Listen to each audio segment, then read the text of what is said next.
무대 위 모든 골동품이 가짜입니다. 전부 제가 만든 위작이에요. 경매장이 술렁거렸습니다. 도윤이 자외선 램프를 들고 청자를 비추자 그 안에서 충격적인 메시지가 드러났어요. 최태준 회장은 20년 전 제 아버지를 사기꾼으로 몰아 죽였습니다. 도윤의 손이 하나씩 골동품을 비출 때마다 숨겨진 진실이 튀어나왔어요.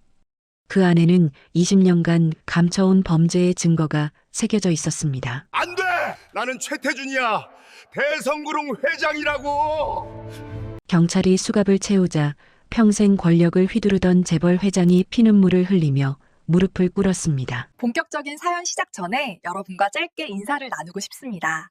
댓글로 여러분이 계신 곳과 지금 무엇을 하고 계신지 남겨주세요. 여러분의 구독과 좋아요는 더 좋은 이야기를 들려드리는데 큰 힘이 됩니다. 아직 안 누르셨다면 한 번씩만 꼭 눌러주시고 오늘 준비한 감동적인 사연 시작해보겠습니다. 새벽 4시 도윤은 편의점 뒷골목 쓰레기통 앞에 쪼그리고 앉아 있었습니다.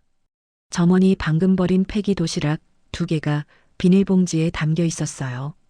유통기한이 2시간 지난 참치마요, 삼각김밥과 김치볶음밥이었죠.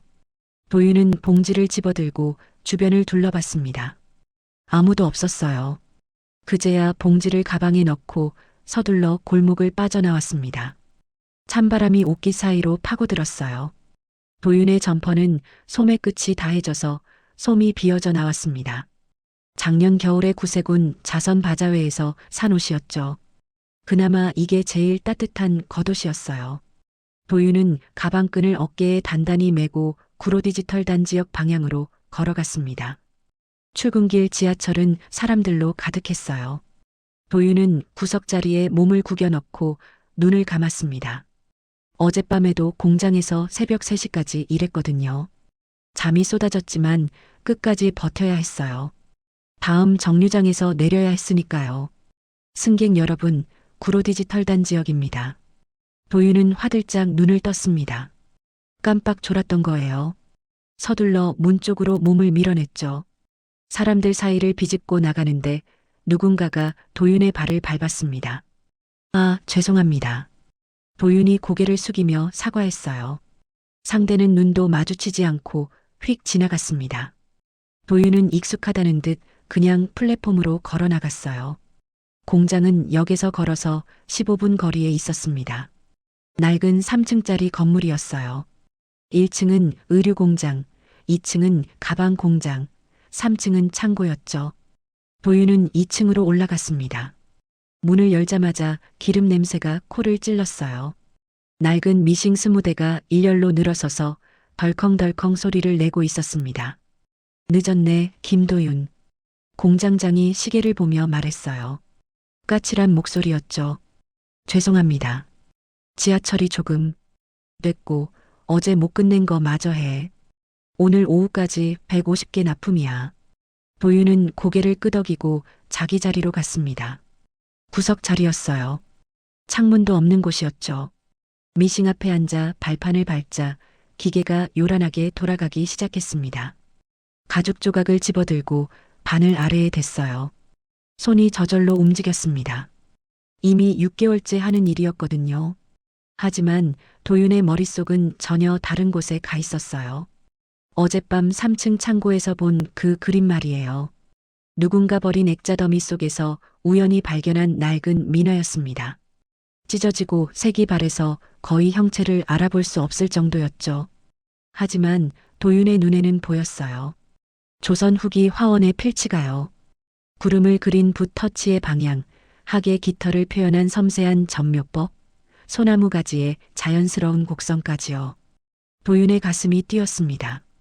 그림을 복원하고 싶다는 충동이 온몸을 휘감았어요. 점심시간이 되자 다른 직원들은 근처 식당으로 우르르 나갔습니다. 도윤은 미싱 앞에 그대로 앉아서 아침에 주운 도시락을 꺼냈어요. 차가운 삼각김밥을 한 입 베어 물었습니다. 밥알이 딱딱하게 굳어 있었죠. 씹으면서도 도윤의 손은 멈추지 않았어요. 주머니에서 작은 수첩과 연필을 꺼내 그림을 그리기 시작했습니다. 미나 속 학의 자세, 구름의 배치, 세계 농담까지 하나하나 기억을 더듬어 그렸어요. 손끝에서 선이 살아났습니다. 도윤의 눈빛이 달라졌어요. 공장 미신공의 눈이 아니었죠. 예술가의 눈이었습니다. 야, 김도윤. 뭐해? 갑자기 등 뒤에서 목소리가 들렸어요. 도윤은 화들짝 놀라 수첩을 덮었습니다. 공장장이었어요. 아, 아무것도 아닙니다. 일 안 하고 낙서야? 점심시간 끝났어. 빨리 미싱 돌려. 공장장이 쏘아붙이고 돌아섰습니다. 도윤은 수첩을 주머니에 넣고 다시 미싱 앞에 앉았어요. 하지만 가슴속 불씨는 꺼지지 않았습니다.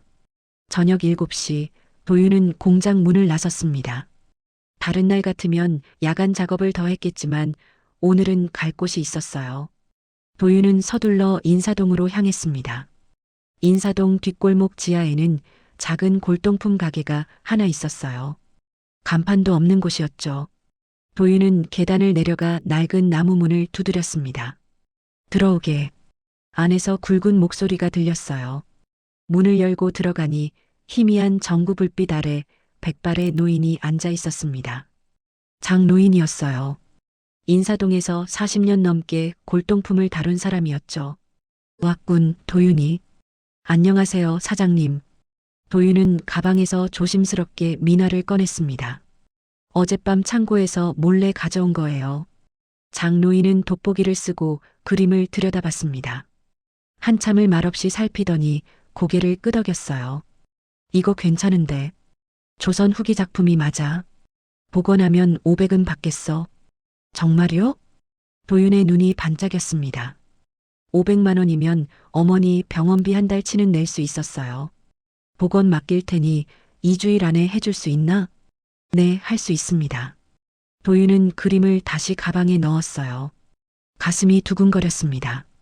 드디어 또 붓을 잡을 수 있다는 생각에 손끝이 떨렸죠. 가게를 나와 병원으로 향했습니다. 어머니가 입원해 있는 요양병원은 인사동에서 지하철로 1시간 거리에 있었어요. 도윤은 병원 3층 복도를 지나 제일 안쪽 병실로 들어갔습니다. 어머니. 침대에 누워 계신 어머니는 창밖을 멍하니 바라보고 계셨어요. 도윤이 다가가자 천천히 고개를 돌렸습니다. 하지만 눈빛에는 아무런 인식도 없었어요. 어머니, 접니다. 도윤이요. 어머니는 도윤을 빤히 쳐다봤어요. 입술이 미세하게 떨렸습니다. 누구세요, 당신? 도윤의 가슴이 철렁 내려앉았습니다. 매번 겪는 일이었지만 익숙해지지 않았어요. 어머니는 알츠하이머 진단을 받은 지 2년이 넘었습니다. 이제는 아들 얼굴도 알아보지 못했죠. 제가 도윤이에요, 어머니. 아들이요. 도윤은 어머니 손을 잡았습니다. 어머니의 손은 차가웠어요. 뼈만 앙상하게 남은 손이었죠. 도윤은 그 손을 두 손으로 감싸 쥐고 조용히 앉아 있었습니다. 얼마나 시간이 흘렀을까요? 간호사가 병실로 들어왔습니다. 보호자분이시죠? 원장님이 찾으세요. 도윤은 어머니 손을 살며시 놓고 일어났어요. 원장실로 가는 복도가 유난히 길게 느껴졌습니다. 불길한 예감이 들었죠. 원장실 문을 열자 중년의 의사가 책상 앞에 앉아 있었어요. 앉으세요, 김도윤 씨. 도윤은 의자에 앉았습니다. 원장은 서류를 펼치며 말했어요. 어머님 상태가 많이 나빠지셨습니다. 이대로는 위험해요. 정밀 검사와 특수 치료가 필요합니다. 비용이 얼마나 들까요?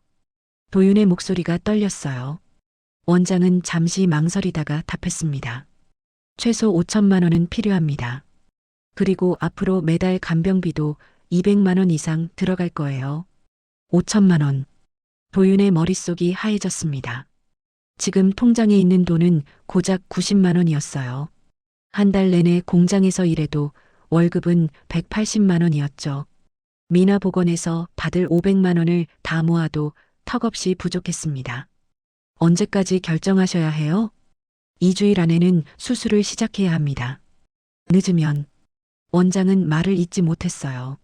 하지만 도윤은 알았습니다. 늦으면 어머니가 위험하다는 뜻이었죠. 도윤은 비틀거리며 병원을 나왔습니다. 밤바람이 차가웠어요. 하늘을 올려다봤지만 별 하나 보이지 않았습니다. 도시의 불빛이 모든 걸 삼켜버린 밤이었죠. 주머니 속 미나가 손에 닿았어요. 도윤은 그걸 꺼내들고 가로등 불빛 아래서 펼쳐봤습니다. 찢어진 종이 위로 희미하게 학이 날개를 펴고 있었어요. 2주일.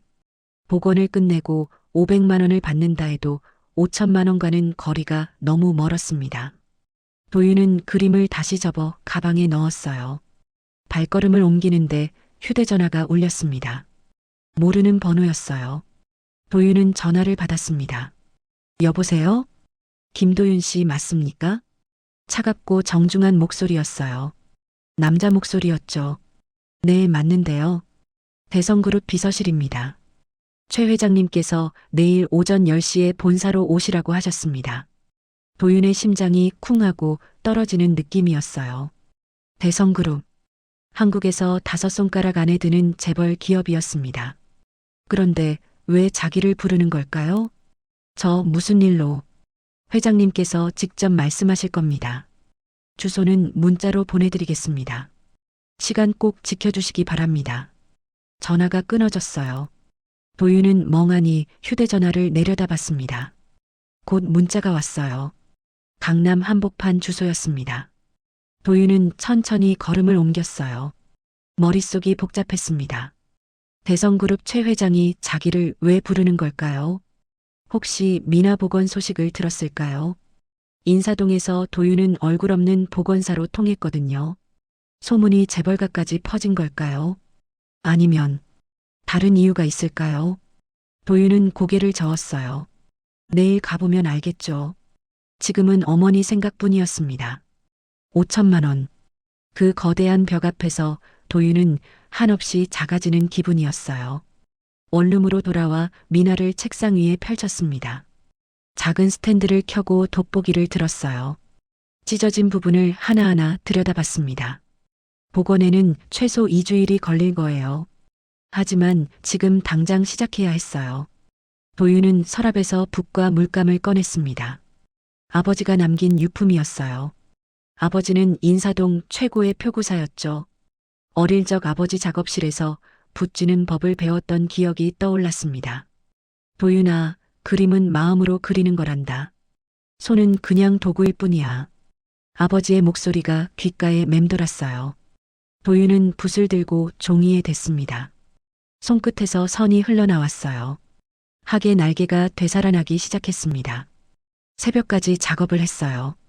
눈이 뻑뻑하고 손목이 아팠지만 멈출 수 없었습니다.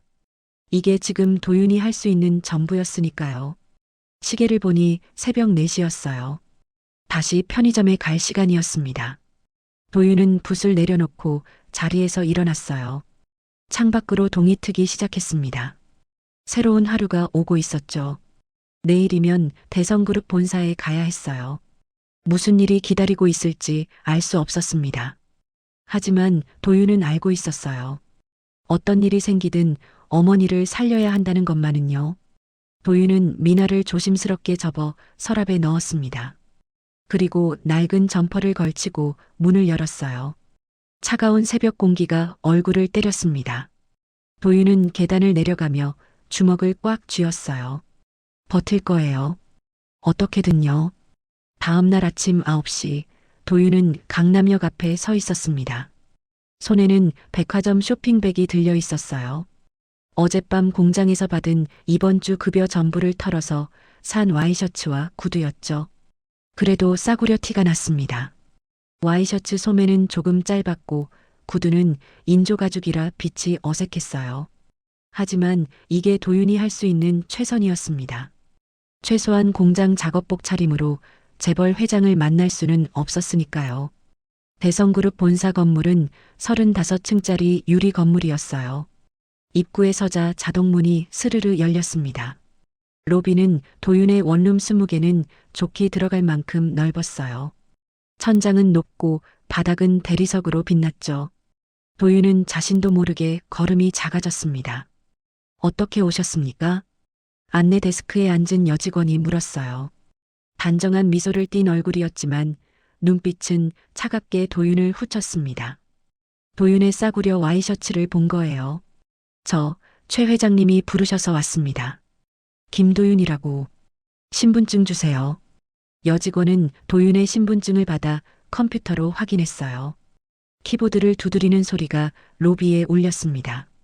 한참을 기다리다 여직원이 방문증을 내밀었어요. 34층으로 올라가세요. 엘리베이터는 저쪽입니다. 도윤은 방문증을 목에 걸고 엘리베이터로 향했습니다. 유리 엘리베이터 안에서 서울 시내가 한눈에 내려다 보였어요. 건물들이 점점 작아지고 사람들은 개미처럼 보였습니다. 도윤은 손에 땀이 났어요. 주먹을 꽉 쥐었다 폈다를 반복했죠. 34층에서 문이 열렸습니다. 복도는 고급 양탄자가 깔려 있었고 벽에는 유명 작가의 그림들이 걸려 있었어요. 도윤은 그 그림들을 힐끗힐끗 보며 걸었습니다. 진품이었어요. 한 점당 최소 3억은 하는 작품들이었죠. 김도윤 씨죠? 복도 끝에서 정장을 입은 남자가 나타났습니다. 50대 정도로 보이는 남자였어요. 인상이 날카로웠죠. 네, 맞습니다. 비서실장 박입니다. 저를 따라오세요. 박 비서실장은 도윤을 이끌고 복도를 지나 큰 문 앞에 섰어요. 문에는 최태준 회장실이라는 금색 명패가 붙어 있었습니다. 박 비서실장이 노크를 했어요. 회장님, 김도윤 씨 모시고 왔습니다. 들어오게. 안에서 굵은 목소리가 들렸어요. 박 비서실장이 문을 열었습니다. 도윤은 심호흡을 하고 안으로 들어갔어요. 회장실은 도윤이 상상했던 것보다 훨씬 컸습니다. 100평은 좋게 되어 보였어요. 한쪽 벽은 통유리로 되어 있어서 강남 전체가 내려다 보였죠. 반대편 벽에는 거대한 서가가 있었고 골동품들이 진열되어 있었습니다. 책상은 방 한가운데 있었어요. 검은색 대리석 책상이었죠. 그 뒤에 60대 중반으로 보이는 남자가 앉아 있었습니다. 회색 정장을 입고 있었고 머리는 깔끔하게 넘겼어요. 최태준 회장이었습니다. 앉게. 최 회장이 손짓했어요. 도윤은 책상 앞 의자에 앉았습니다. 의자가 너무 낮았어요. 최 회장을 올려다 봐야 했죠. 일부러 그렇게 만든 거였습니다. 최 회장은 한참 동안 도윤을 말없이 바라봤어요. 도윤은 시선을 피하고 싶었지만 참았습니다. 등에 땀이 흘렀어요. 자네가 인사동에서 소문난 그 보건사라지? 네, 그렇습니다. 장 노인한테 들었어. 조선 후기 민화를 단 2주일 만에 완벽하게 복원했다더군. 전문가들도 진품인지 복원품인지 구분 못할 정도로. 도윤은 대답하지 않았어요. 최 회장의 눈빛이 날카로웠습니다. 마치 물건을 감정하듯 도윤을 훑어보고 있었죠. 자네 아버지가 김영수였나? 도윤의 심장이 철렁했습니다. 아버지 이름이 나올 줄은 몰랐어요. 네, 맞습니다. 그 사람도 솜씨가 좋았지. 20년 전만 해도 인사동 최고의 표구사였어. 최 회장이 일어섰습니다. 서가 쪽으로 걸어가더니 유리 진열장을 열었어요. 안에서 청자 하나를 꺼냈습니다. 고려시대 청자였어요. 비색이 완벽했죠. 이게 뭔지 알겠나? 최 회장이 청자를 책상 위에 놓았습니다. 도윤은 조심스럽게 청자를 들여다봤어요. 유약의 흐름, 굽의 모양, 전체적인 비례가 완벽했습니다. 고려 청자상감 모란문 매병입니다. 12세기 작품으로 보입니다. 맞아. 국보급이지. 최 회장이 다시 진열장으로 갔어요. 이번에는 청자 3점을 더 가져왔습니다. 모두 비슷하게 생긴 청자들이었어요. 이 4개 중에 하나만 진품이야. 나머지는 가짜고. 구분할 수 있겠나? 도윤은 4개의 청자를 하나씩 들여다봤습니다. 겉보기에는 똑같아 보였어요. 하지만 도윤의 눈은 달랐습니다. 미세한 차이가 보였죠. 첫 번째 청자의 유약에는 공기방울이 너무 고르게 분포되어 있었어요. 현대 기술로 만든 거였습니다. 두 번째 청자는 굽의 모래 흔적이 부자연스러웠죠. 세 번째 청자는 유약 흐름이 기계적으로 정교했어요. 도윤은 첫 번째 청자를 들어 올렸습니다. 이게 진품입니다. 최 회장의 눈썹이 올라갔어요. 현미경도 안 쓰고 어떻게 하나? 유약 속 공기방울의 크기와 분포가 다릅니다. 고려시대에는 가마 온도 조절이 불완전해서 공기방울이 불규칙하게 생깁니다. 그리고 굽을 보면 모래가 녹아붙은 흔적이 자연스럽게 남아 있어요. 이건 인위적으로 만들 수 없습니다. 도윤이 설명하는 동안 최 회장은 팔짱을 끼고 듣고 있었어요. 표정이 묘했습니다. 감탄하는 듯 하면서도 뭔가 계산하는 듯한 눈빛이었죠. 10초도 안 걸렸군. 최 회장이 책상으로 돌아가 앉았어요. 서랍에서 서류 봉투를 하나 꺼냈습니다. 책상 위에 던졌어요. 봉투가 도윤 앞으로 미끄러졌죠. 뭡니까? 열어봐. 도윤은 봉투를 집어들었습니다. 안에는 서류 몇 장이 들어 있었어요. 꺼내서 보는 순간 도윤의 손이 떨렸습니다. 어머니 병원 서류였어요. 진단서, 입원 기록, 치료 계획서까지 전부 있었습니다. 맨 마지막 장에는 필요한 수술비와 간병비 내역이 적혀 있었죠. 5천만 원이라는 숫자가 빨간 글씨로 표시되어 있었어요. 어떻게 이걸? 도윤의 목소리가 떨렸습니다. 최 회장이 비웃듯 말했어요. 어떻게 구했냐고? 돈이면 뭐든 할 수 있지. 자네 어머니 상태도 다 알아. 2주일 안에 수술 안 하면 위험하다며? 도윤은 서류를 움켜쥐었어요. 손등에 핏줄이 붉어졌습니다. 최 회장은 그런 도윤을 보며 천천히 말을 이었어요. 내가 그 돈을 대주지. 도윤의 심장이 쿵 뛰었습니다. 최 회장이 계속 말했어요. 수술비 5천만 원, 앞으로의 간병비까지 해서 3억을 주겠어. 단 조건이 있어. 조건이? 나를 위해 일해. 내가 시키는 대로만 하면 돼. 최 회장이 일어나서 창문 쪽으로 걸어갔어요. 손을 뒤로 깍지 낀 채 강남 거리를 내려다봤습니다. 자네 재능이 아깝거든. 공장에서 미싱이나 돌리고 있기엔 말이야. 도윤은 입술을 깨물었어요. 모욕적인 말이었지만 반박할 수 없었습니다.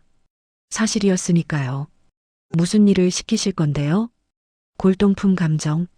내가 사는 물건들이 진짜인지 가짜인지 판별해주면 돼. 간단하지? 너무 간단했어요. 오히려 그게 의심스러웠습니다. 3억이라는 큰 돈을 주면서 단순히 감정만 시킨다고요? 그게 전부입니까? 최 회장이 돌아봤어요. 입가에 미소가 걸려 있었습니다. 차갑고 날카로운 미소였죠. 물론 아니지. 가끔 특별한 일도 부탁할 거야. 자네가 잘할 수 있는 일들이니 걱정 마. 도윤은 최 회장의 눈을 똑바로 봤습니다. 그 눈에는 아무런 따뜻함도 없었어요. 마치 도윤을 사람이 아닌 도구로 보는 눈빛이었습니다. 거절하면요? 거절? 최 회장이 웃었어요. 비웃음이었습니다. 자네 어머니는 2주일 안에 수술 못 받으면 위험하다며? 자네 통장에 돈이 얼마나 있나? 공장. 월급으로는 평생 모아도 부족해. 다른 선택지가 있나? 도윤은 아무 말도 할 수 없었어요. 최 회장의 말이 맞았습니다. 선택지가 없었어요. 최 회장이 책상으로 돌아와 앉았습니다. 서랍에서 계약서를 꺼내 도윤 앞에 놓았어요. 사인해. 지금 당장. 도윤은 계약서를 들여다봤습니다. 복잡한 법률 용어들이 빼곡했어요. 하지만 핵심은 간단했습니다. 1년 동안 최 회장의 전속 감정사로 일하며 비밀을 유지한다. 대신 3억을 받는다는 내용이었죠. 펜 여기 있어. 최 회장이 만년필을 내밀었습니다. 금으로 만든 고급 만년필이었어요. 도윤은 떨리는 손으로 펜을 잡았습니다. 어머니 얼굴이 떠올랐어요. 병실 침대에 누워 도윤을 알아보지 못하는 어머니. 차가운 손을 잡고 있을 때의 무력감. 원장이 말한 2주일이라는 시한. 도윤은 펜촉을 계약서에 댔습니다. 잉크가 종이에 스며들었어요. 김도윤이라는 세 글자를 쓰는 동안 도윤의 손은 계속 떨렸습니다. 사인을 마치자 최 회장이 계약서를 가져갔어요. 서랍에 넣으며 말했습니다. 잘했어. 오늘부터 자네는 내 사람이야. 내 사람. 그 말이 도윤의 가슴을 찔렀어요. 사람이 아니라 소유물이라는 뜻이었습니다. 최 회장이 인터폰을 눌렀어요. 박 실장 들어와. 문이 열리고 박 비서실장이 들어왔습니다. 최 회장이 말했어요. 도윤 씨를 게스트하우스로 안내해. 그리고 내일부터 출근 준비시켜. 알겠습니다, 회장님. 박 비서실장이 도윤을 향해 고개를 끄덕였어요. 가시죠. 도윤은 자리에서 일어났습니다. 다리에 힘이 없었어요. 비틀거리며 문 쪽으로 걸어갔죠. 아, 도윤 씨. 뒤에서 최 회장의 목소리가 들렸어요. 도윤은 돌아봤습니다. 한 가지만 명심해. 걔는 주인한테 충성해야 돼. 안 그러면 버려지지. 걔. 최 회장은 도윤을 걔라고 불렀습니다. 대놓고요. 도윤은 주먹을 꽉 쥐었어요. 손톱이 손바닥을 파고들었습니다. 하지만 아무 말도 하지 않았어요. 고개를 숙이고 회장실을 나왔습니다. 복도를 걸으며 도윤은 자신이 방금 무엇을 한 건지 깨달았어요. 영혼을 팔았습니다. 어머니를 살리기 위해서요. 엘리베이터를 타고 내려가는 동안 도윤은 유리에 비친 자신의 얼굴을 봤어요. 창백하고 지친 얼굴이었습니다. 눈가에는 검은 그림자가 드리워져 있었죠. 1층 로비에 도착했을 때 휴대전화가 울렸어요. 병원에서 온 문자였습니다. 어머니 수술비 입금 확인되었습니다. 내일 오전 9시에 수술 예정입니다. 도윤은 휴대전화를 꽉 쥐었어요. 눈물이 날 것 같았지만 참았습니다. 로비에는 사람들이 많았거든요. 밖으로 나왔어요. 차가운 바람이 얼굴을 때렸습니다. 도윤은 하늘을 올려다봤어요. 먹구름이 잔뜩 끼어 있었습니다. 비가 올 것 같았어요. 도윤은 발걸음을 옮겼습니다. 어디로 가야 할지 몰랐지만 그냥 걸었어요. 한참을 걷다 보니 한강 다리 위였습니다. 난간에 기대서서 강물을 내려다봤어요. 검은 물이 소리 없이 흘러갔습니다. 도윤은 주머니에서 아버지의 낙관을 꺼냈어요. 항상 가지고 다니는 유품이었죠. 낙관을 손바닥 위에 올려놓고 한참을 바라봤습니다. 아버지라면 뭐라고 했을까요? 이런 선택을 한 아들을 보고 뭐라고 했을까요? 미안해요, 아버지. 도윤이 작게 중얼거렸어요. 바람이 그 말을 날려보냈습니다. 빗방울이 떨어지기 시작했어요. 하나, 둘, 점점 굵어졌습니다. 도윤은 그대로 서 있었어요. 비를 맞으며요. 옷이 젖어도 상관없었습니다. 어차피 이제 도윤은 최태준 회장의 소유물이었으니까요. 개가 되어버렸으니까요. 일주일이 지났습니다. 도윤은 대성그룹 본사 지하 2층에 있는 비밀 감정실에서 일하고 있었어요. 외부인은 출입조차 할 수 없는 곳이었죠. 방 안에는 골동품들이 가득했습니다. 도자기, 그림, 불상, 옷깃까지 온갖 것들이 있었어요. 도윤은 현미경 앞에 앉아 청동 거울을 살피고 있었습니다. 통일신라 시대 유물이라고 최 회장이 가져온 물건이었어요. 하지만 도윤의 눈에는 가짜로 보였습니다. 청동의 산화 정도가 부자연스러웠거든요. 가짜입니다. 도윤이 보고서를 작성하며 말했어요. 옆에 서 있던 박 비서실장이 고개를 끄덕였습니다. 확실한가? 네, 최근에 만들어서 인위적으로 녹을 입힌 겁니다. 진짜 천년된 청동과는 표면 결이 다릅니다. 박 비서실장은 보고서를 받아들고 나갔어요. 도윤은 한숨을 쉬며 의자에 기댔습니다. 벌써 7번째 감정이었어요. 하루 종일 지하실에 갇혀서 물건만 보고 있었죠. 오후 3시 박 비서실장이 다시 나타났습니다. 이번에는 다른 사람과 함께였어요. 20살 중반으로 보이는 여자였습니다. 화려한 옷차림에 명품 가방을 들고 있었죠. 도윤은 그 여자를 본 순간 누군지 알았어요. 최수아, 최 회장의 외동딸이었습니다. 너가 그 보건사야? 수아가 도윤을 위아래로 훑어봤어요. 눈빛에 경멸이 가득했습니다. 네, 김도윤입니다. 도윤은 자리에서 일어나 인사했어요. 수아는 인사도 받지 않았습니다. 그냥 코웃음을 쳤죠. 별거 없네. 아버지가 왜 이런 애를 데려왔는지 모르겠어. 수아가 박 비서실장에게 말했어요. 박 비서실장은 난처한 표정을 지었습니다. 회장님 명령이십니다, 아가씨. 명령? 웃기네. 수아가 도윤 앞으로 다가왔어요. 도윤보다 머리 하나는 작았지만 기세는 훨씬 셌습니다. 잘 들어. 일주일 뒤에 우리 약혼식 있어. 네. 도윤은 깜짝 놀라 수아를 봤어요. 무슨 소린지 이해가 안 됐습니다. 못 들었어? 약혼식이라고. 너랑 나랑. 그게 무슨. 아버지가 정하신 거야. 난 반대했지만 소용없었어. 어차피 형식적인 거니까 착각하지 마. 수아가 손가락으로 도윤의 가슴을 콕 찔렀어요. 아팠습니다.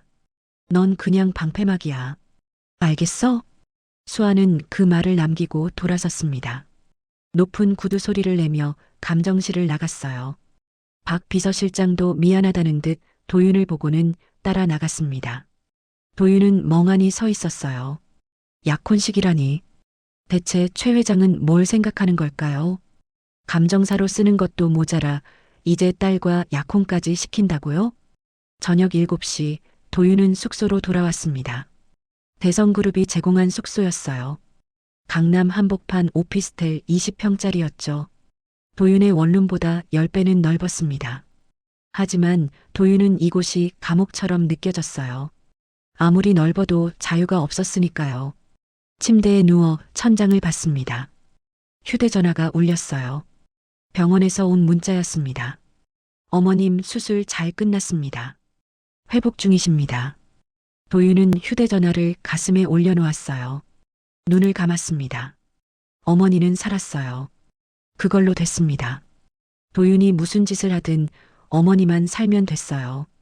다음 날 오전 도윤은 최 회장에게 불려갔습니다. 회장실에는 정장 차림의 남자가 몇 명 있었어요. 변호사들이었죠. 앉게.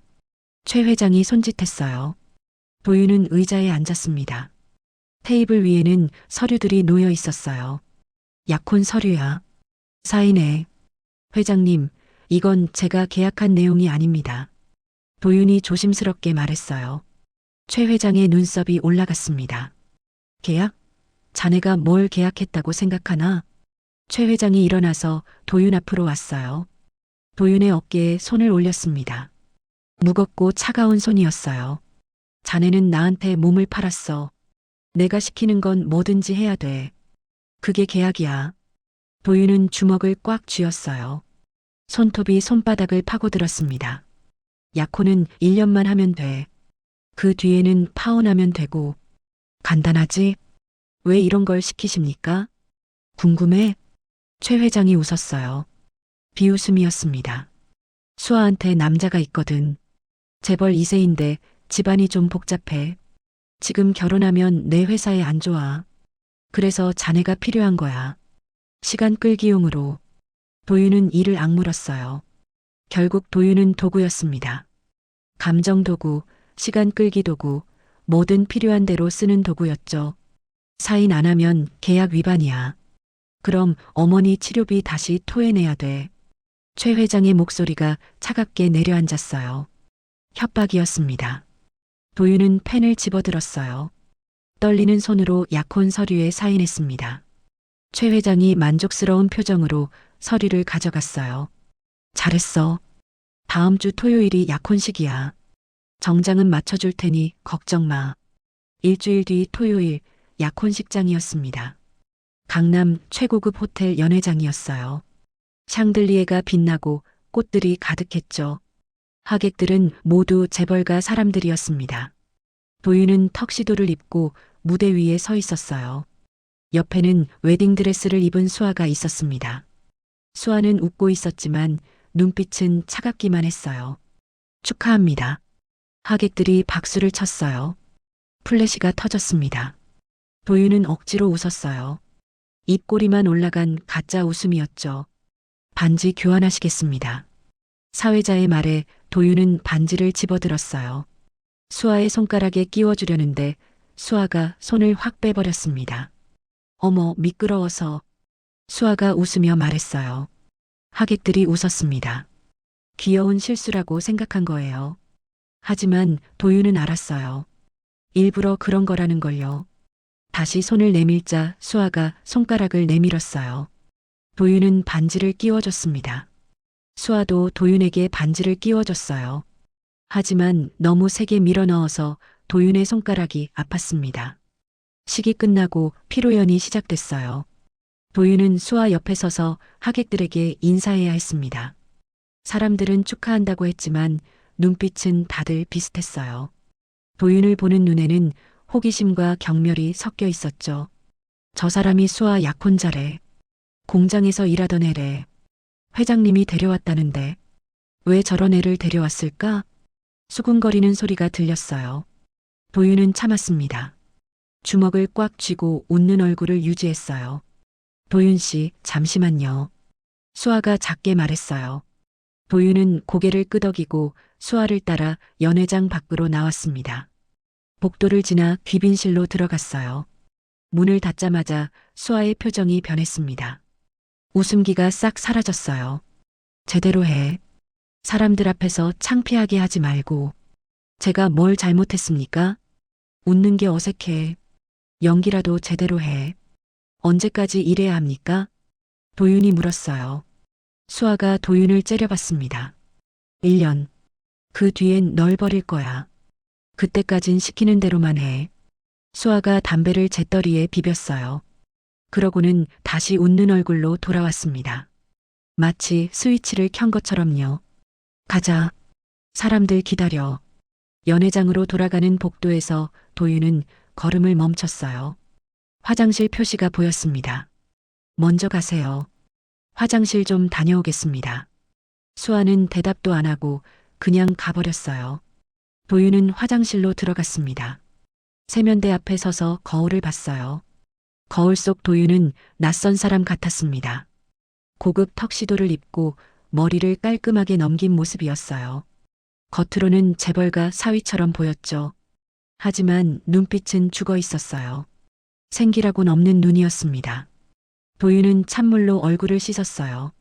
물이 턱시도에 튀었지만 상관없었습니다.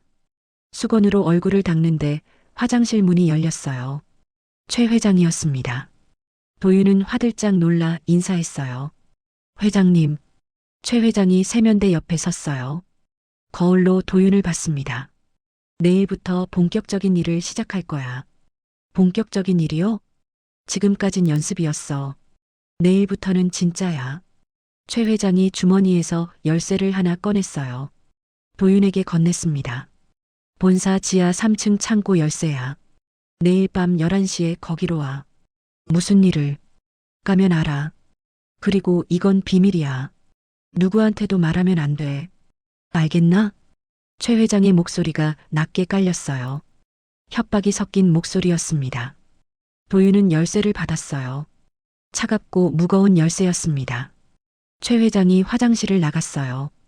도윤은 열쇠를 손에 쥐고 한참을 서 있었습니다. 내일 밤 11시, 지하 3층 창고. 대체 거기서 무슨 일이 벌어지는 걸까요? 불길한 예감이 들었어요. 지금까지는 그냥 골동품 감정만 했습니다. 하지만 내일부터는 다를 것 같았어요. 최 회장이 진짜라고 했으니까요. 도윤은 열쇠를 주머니에 넣었어요. 거울 속 자신을 다시 봤습니다.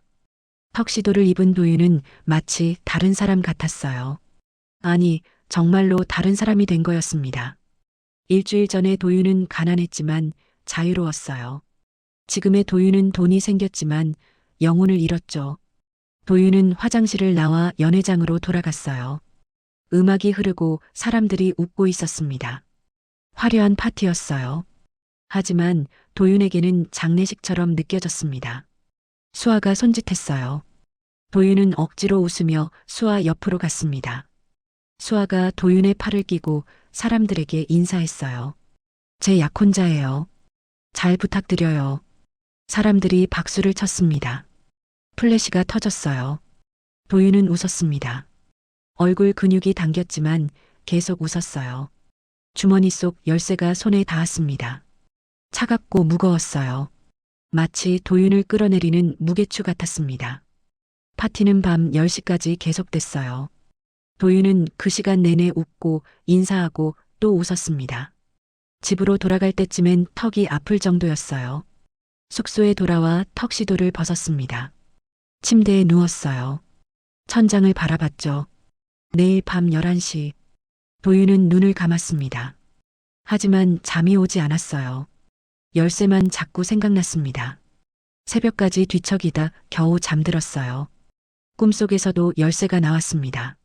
차갑고 무거운 열쇠가 도윤을 끌어당기는 꿈이었죠. 다음 날 밤 10시 반 도윤은 대성그룹 본사 지하 계단을 내려가고 있었습니다. 지하 1층, 2층을 지나 3층으로 내려갔어요. 계단마다 발소리가 울렸습니다. 도윤의 심장도 그 소리에 맞춰 빠르게 뛰었죠. 지하 3층은 어두웠어요. 복도에 전등이 몇 개 없었습니다. 끝에 철문이 하나 보였어요. 도윤은 주머니에서 열쇠를 꺼냈습니다. 철문에 열쇠를 꽂았어요. 찰칵 소리와 함께 문이 열렸습니다. 안은 더 어두웠어요. 도윤은 벽을 더듬어 스위치를 찾았습니다. 불을 켜자 방 안이 드러났어요. 창고라기보다는 전시실에 가까웠습니다. 사방 벽에 진열장이 있었고 그 안에는 골동품들이 빼곡했어요. 도자기, 그림, 불상, 옥기까지 온갖 게 있었죠. 도윤은 천천히 안으로 들어갔습니다. 왔군. 뒤에서 목소리가 들렸어요. 도윤은 화들짝 놀라 돌아봤습니다. 최 회장이었어요. 어둠 속에서 나타났죠. 회장님, 이리 와. 보여줄 게 있어. 최 회장이 방 안쪽으로 걸어갔어요. 도윤은 따라갔습니다. 최 회장이 멈춘 곳에는 커다란 금고가 있었어요. 최 회장이 암호를 눌렀습니다. 금고 문이 열렸어요. 안에는 장부 한 권이 있었습니다. 검은 가죽으로 된 두꺼운 장부였죠. 이게 뭔지 아나? 최 회장이 장부를 꺼내며 물었어요. 도윤은 고개를 저었습니다. 내 진짜 장부야. 여기 있는 물건들은 전부 특별한 거지. 최 회장이 장부를 펼쳤어요. 도윤은 내용을 봤습니다. 골동품 이름 옆에 사람 이름들이 적혀 있었어요. 국회의원, 검사, 판사, 고위 공무원까지요. 이건 로비 장부야. 이 물건들은 전부 뇌물이지. 내가 권력자들한테 준 선물들이야. 도윤의 등에 식은땀이 흘렀어요. 불법이었습니다. 완전히요. 왜 저한테 이걸 보여주시는 겁니까? 자네가 할 일이 있어서지. 최 회장이 장부를 닫았어요. 다시 금고에 넣으며 말했습니다. 앞으로 이 물건들을 감정하고 복원할 거야. 그리고 가치를 올려서 정치인들한테 줄 거지. 그건 불법이라고 생각하나? 맞아, 그래서 뭐? 최 회장의 목소리가 차갑게 내려앉았어요. 자네는 이미 내 사람이야. 거부할 권리 없어. 알겠나? 도윤은 주먹을 꽉 쥐었어요. 손톱이 손바닥을 파고들었습니다. 이제야 알았어요. 왜 최 회장이 자신을 데려왔는지를요. 단순히 감정만 시킬 게 아니었어요. 범죄에 끌어들이려는 거였죠. 내일부터 여기서 일해. 박 실장이 물건들을 가져다 줄 거야. 최 회장이 도윤의 어깨를 툭 쳤어요. 그러고는 창고를 나갔습니다. 철문이 닫히는 소리가 울렸어요. 도윤은 멍하니 서 있었습니다. 진열장 안의 골동품들이 눈에 들어왔어요. 모두 아름다운 것들이었습니다. 하지만 이제 그게 뇌물이라는 걸 알았죠. 도윤은 진열장 앞으로 다가갔어요. 고려청자 하나를 들여다봤습니다. 완벽한 비색이었어요. 국보급 작품이었죠. 이런 게 뇌물로 쓰인다니요. 가슴이 아팠습니다. 도윤은 예술을 사랑했어요. 아버지한테 배운 건 단순히 기술이 아니었습니다. 예술에 대한 존중이었죠. 그런데 지금 도윤은 그 예술을 더럽히는 일을 하게 됐어요. 도윤은 창고를 나왔습니다. 계단을 올라가는데 다리에 힘이 없었어요. 비틀거리며 겨우 1층까지 올라왔습니다. 밖으로 나오니 차가운 바람이 불었어요. 도윤은 벤치에 주저앉았습니다. 고개를 떨어뜨리고 두 손으로 얼굴을 감쌌어요. 어머니, 작게 중얼거렸습니다. 어머니를 살리려고 이 짓을 하고 있었어요. 하지만 이게 맞는 걸까요? 어머니가 알면 뭐라고 할까요? 휴대전화가 울렸어요. 모르는 번호였습니다. 도윤은 전화를 받았어요. 여보세요? 김도윤 씨죠? 저 은혜병원 간호사입니다. 네, 어머니 무슨 일 있으세요? 아니에요, 괜찮으세요. 그런데 아까 면회 오신 분이 있어서요. 도윤의 심장이 덜컥했어요. 자기 말고 어머니를 찾아올 사람이 없었거든요. 누가 왔는데요? 젊은 여자분이셨어요. 명함을 놓고 가셨는데 최수아라고 하시던데요. 도윤은 벌떡 일어났어요. 수아가 병원에 갔다고요? 어머니한테 뭐라고 했습니까? 잘 모르겠어요. 병실에 혼자 들어가셨다가 나오셨거든요. 그런데 간호사가 말을 멈췄어요. 도윤은 조급하게 물었습니다. 그런데 뭐죠? 어머님이 그 뒤로 계속 우세요. 뭐라고 중얼거리시는데 알아들을 수가 없어서요. 도윤은 전화를 끊었어요. 당장 병원으로 달려가야 했습니다. 택시를 잡아타고 병원으로 향했어요. 30분 뒤 병원에 도착했습니다. 숨을 헐떡이며 병실로 뛰어들어갔어요. 어머니는 침대에 앉아 있었습니다. 눈물을 흘리며 뭔가를 중얼거리고 있었어요. 어머니. 도윤이 다가가자 어머니가 고개를 들었어요. 눈이 퉁퉁 부어 있었습니다. 누구세요?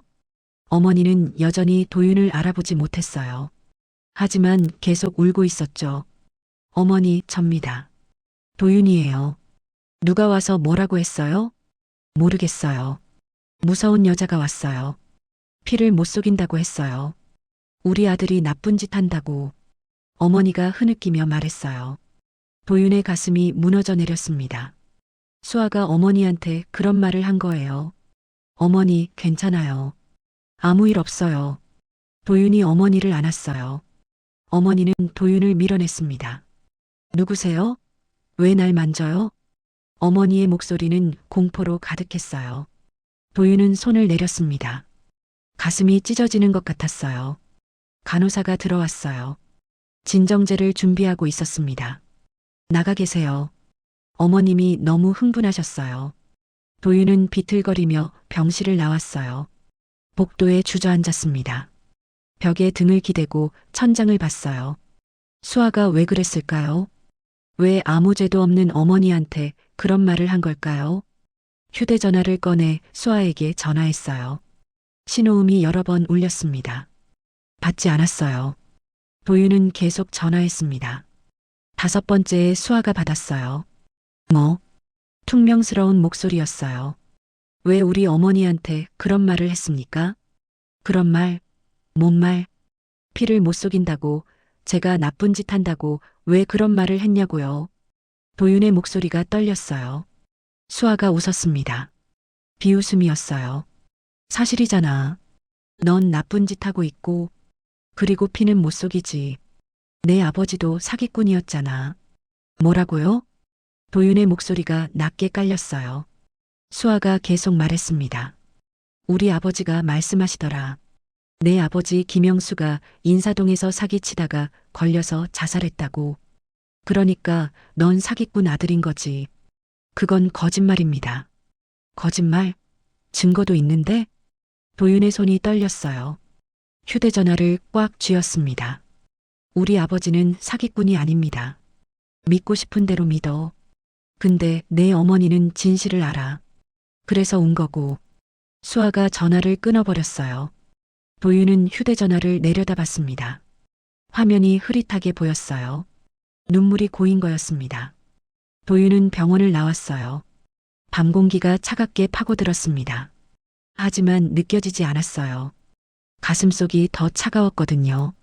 아버지가 사기꾼이라니요. 최 회장이 그렇게 말했다니요. 거짓말일까요? 진실일까요? 도윤은 걸었습니다. 목적지도 없이 그냥 걸었어요. 한참을 걸으니 인사동이었습니다. 아버지의 작업실이 있던 곳이었죠. 지금은 다른 가게가 들어서 있었어요. 도윤은 그 앞에 서서 옛날을 떠올렸습니다. 어릴 적 아버지와 함께 이곳에서 그림을 복원하던 기억이요. 도윤아, 예술은 거짓말을 하면 안 돼. 진실해야 해. 아버지의 목소리가 들리는 것 같았어요. 도윤은 눈을 감았습니다. 눈물이 볼을 타고 흘러내렸어요. 아버지는 정말 사기꾼이었을까요? 아니면 최 회장이 거짓말을 하는 걸까요?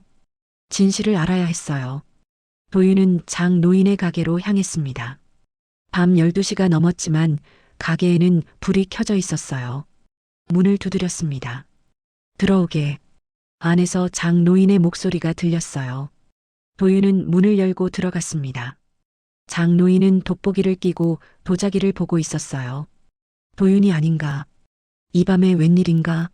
사장님, 제 아버지에 대해 여쭤보고 싶은 게 있습니다. 장노인이 돋보기를 벗었어요. 도윤을 똑바로 봤습니다. 무슨 일인가? 제 아버지가 정말 사기꾼이었습니까? 장노인의 얼굴이 굳어졌어요. 한참 동안 말이 없었습니다. 그 침묵이 도윤에게는 답처럼 느껴졌어요. 누가 그런 말을 했나? 최 회장입니다. 대성그룹 최태준 회장요. 장노인의 눈빛이 변했어요. 분노가 섞인 눈빛이었습니다. 그 사람이. 장노인이 한숨을 쉬었어요. 자리에서 일어나 안쪽으로 갔습니다. 서랍을 뒤지더니 낡은 신문 스크랩을 가져왔어요.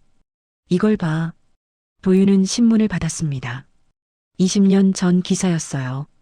제목이 눈에 들어왔습니다. 인사동 표구사 투신자살 사기 혐의 받던 중. 도윤의 손이 떨렸어요. 기사를 읽었습니다. 아버지가 가짜 그림을 진품으로 속여 팔았다는 내용이었어요. 경찰 조사를 받던 중 자살했다고 적혀 있었죠. 이게 진짜입니까? 기사는 진짜야. 하지만 내용은 거짓이지. 장노인이 의자에 앉았어요. 깊은 한숨을 쉬며 말했습니다. 자네 아버지는 누명을 썼어. 최태준이 씌운 거야. 도윤은 장노인을 봤어요. 장노인이 계속 말했습니다. 20년 전 자네 아버지는 최태준의 부탁으로 그림 하나를 복원했지. 조선시대 명화였어. 근데 최태준이 그걸 가짜로 만들어서 팔았어. 그리고 자네 아버지한테 죄를 뒤집어 씌웠지. 왜요? 왜 그런 짓을 한 겁니까? 돈이지. 최태준은 그때부터 골동품 사기를 쳤거든. 자네 아버지는 그걸 알고 경찰에 고발하려고 했어. 그래서 최태준이 먼저 손을 쓴 거야. 도윤의 가슴이 무너져 내렸어요. 아버지는 사기꾼이 아니었습니다. 희생자였어요. 증거는 있습니까? 없어. 최태준이 다 없앴어. 그래서 자네 아버지는 억울하게 죽었지. 도윤은 신문을 내려놓았어요. 손이 떨렸습니다. 분노가 치밀어 올랐어요. 최태준. 그 사람이 아버지를 죽인 거였어요. 그리고 지금 도윤한테도 똑같은 짓을 하려는 거였죠. 도윤은 가게를 나왔습니다. 차가운 밤 공기를 들이마셨어요. 하지만 가슴속 분노는 식지 않았습니다. 복수해야 했어요. 아버지를 위해서, 어머니를 위해서, 그리고 자기 자신을 위해서요. 도윤은 주먹을 꽉 쥐었습니다.